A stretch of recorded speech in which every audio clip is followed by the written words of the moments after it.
La loi numéro 10, qui est quand même un peu plus sympa pour les collaborateurs, elle s'appelle « Voilés comme des héros ». Qu'est-ce que ça veut dire ? Ça veut dire que ce que je vous conseille, c'est de voir vos collaborateurs comme des héros. On a fait un podcast complet là-dessus. Alors voilà, le 26 novembre 2019, on a fait un podcast, c'est le podcast 192 qui s'appelle « Faites de vos collaborateurs des héros ». C'est un des podcasts qui ont le plus cartonné, c'est-à-dire que c'est un de ceux qui ont été le plus téléchargés.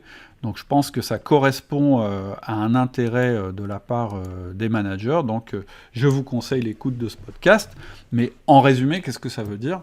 Ça veut dire qu'il peut être intéressant dans le principe de voir nos collaborateurs comme des héros. C'est-à-dire, c'est quoi un héros ? Un héros, c'est quelqu'un qui vit des aventures, qui a des super-pouvoirs, qui a une quête, qui rencontre des ennemis, etc., etc. Alors pourquoi c'est intéressant de voir nos collaborateurs comme ça ?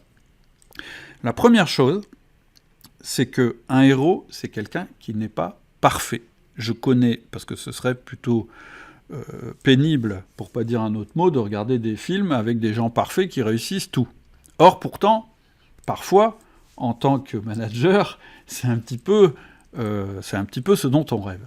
Sauf que ça arrive jamais dans la vraie vie, et d'ailleurs, ça arrive jamais non plus dans les films et dans les fictions. Donc, la première chose, c'est que ça permet de vous dire « aucun héros n'est parfait », et donc de savoir que chez vos collaborateurs, vous n'atteindrez jamais la perfection.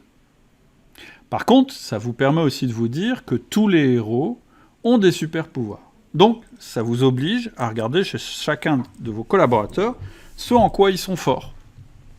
Et puis, les héros, ils réussissent quand ils sont capables d'utiliser leurs super-pouvoirs. Donc, ça vous permet aussi de regarder vos collaborateurs et vous dire « Tiens, comment je le mets en position de réussir ? Puisque j'ai une équipe de héros, comment je fais pour que chacun, dans leur domaine, remplisse leur fonction le mieux possible ?»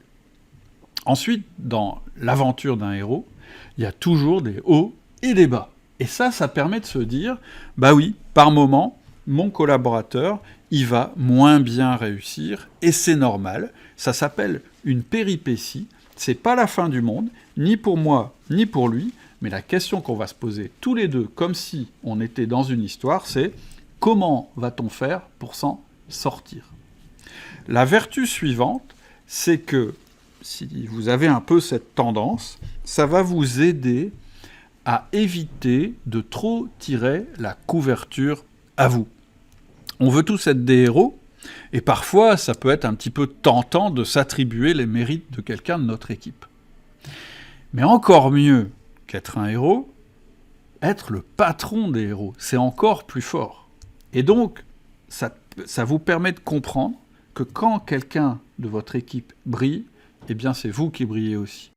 J'espère que cet extrait vous a aidé et vous a intéressé.